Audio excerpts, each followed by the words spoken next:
With December's recap comm day coming up soon, we've had a lot of cool community days throughout 2023, but which were the best and which were the worst? Well, join us as we review all of them, including how good the choice of Pokemon was in terms of shiny, rarity, and viability, and how good each move choice was. So let's get right into it.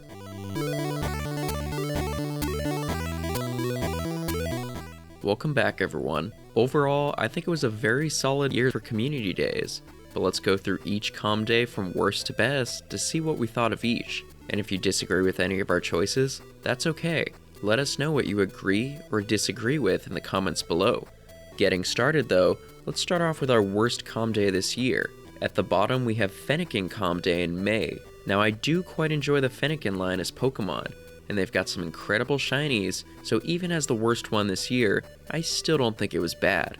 But Delphox was a rather lukewarm Pokemon in Go. Blastburn only made it a decent budget fire attacker, and even with the new move of Mystical Fire, it's still a rather underwhelming choice for PvP.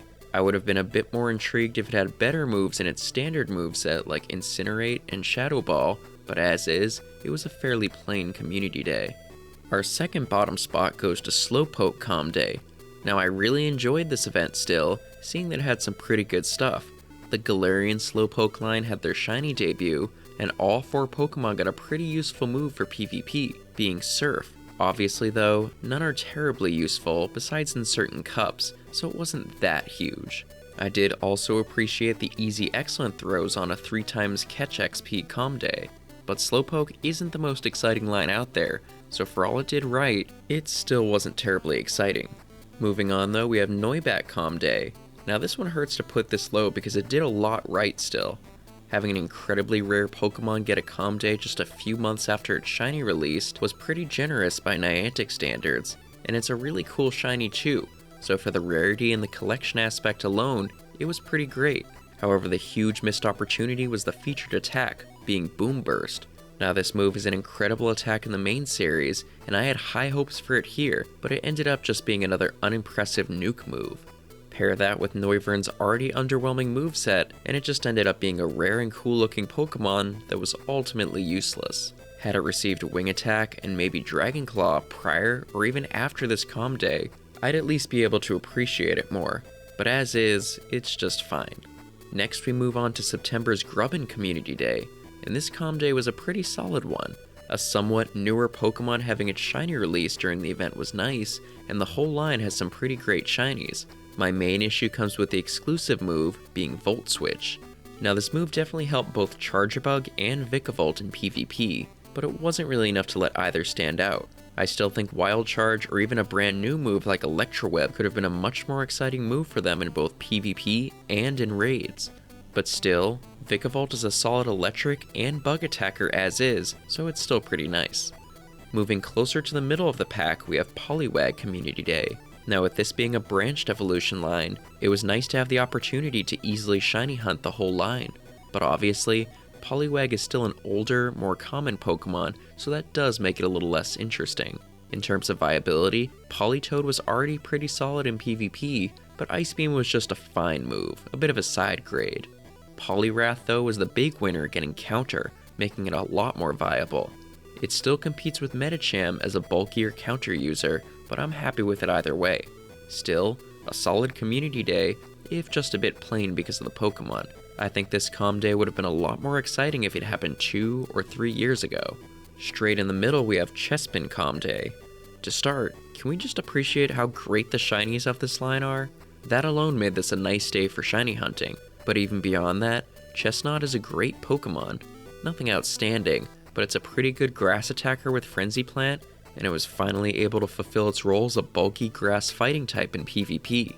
It did come at a bit of an awkward time in the PvP meta, seeing that there were lots of flying types, but that didn't stop me from enjoying the event and what it gave us.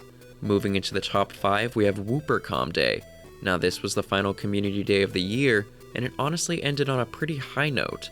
Wooper isn't the most exciting Pokemon, but it's cute, has a good shiny, and does well in the Great League, so having its own event was nice, but what made it really exciting was that Paldean Wooper was released with this event, and the two shared the spotlight.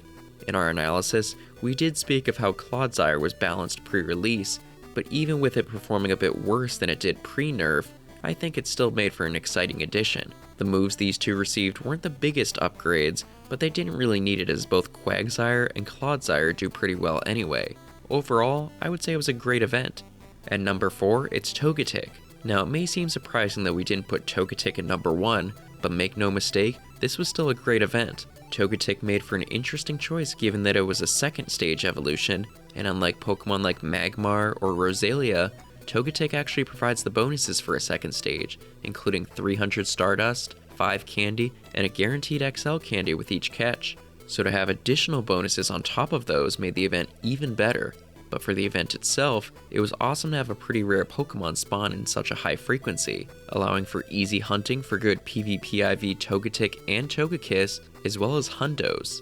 And its featured move Aura Sphere wasn't a huge upgrade, but it was still enough to do some good things for Togekiss in PvP, and that's all it really needed. It was a great Calm Day for a great Pokemon. For number 3, we have Froakie Calm Day. Now of all the Kalos starter community days, I'd say Greninja was the one that had the biggest glow up. Greninja has a reasonably high attack stat, but was pretty glassy, meaning it had some decent potential as a water attacker, but not much for PvP. Well, that changed with the introduction of Hydro Cannon, but also Water Shuriken. The brand new fast move was given some pretty incredible stats for both raids and PvP. This allowed Greninja to become the best non-shadow, non-legendary, and non-mega water attacker.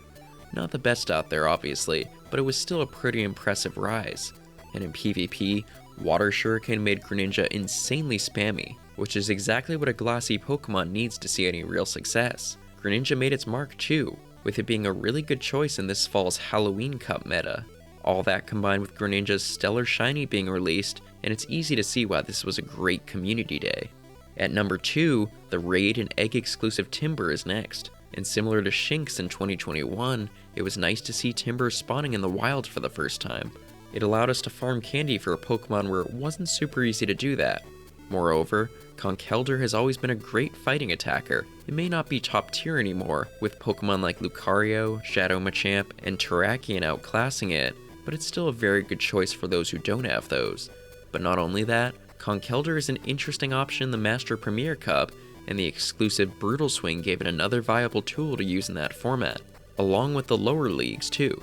With the rarity of Timber and its shiny, plus Conkeldurr's viability, this made for a really nice penultimate community day this year, netting it that spot on the list.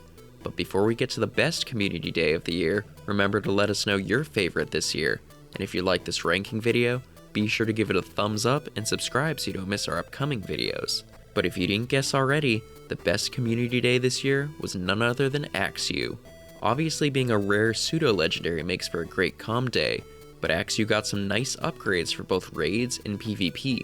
Breaking Swipe was a really good move that was originally given to Rayquaza, and the move essentially made Haxorus Rayquaza Jr.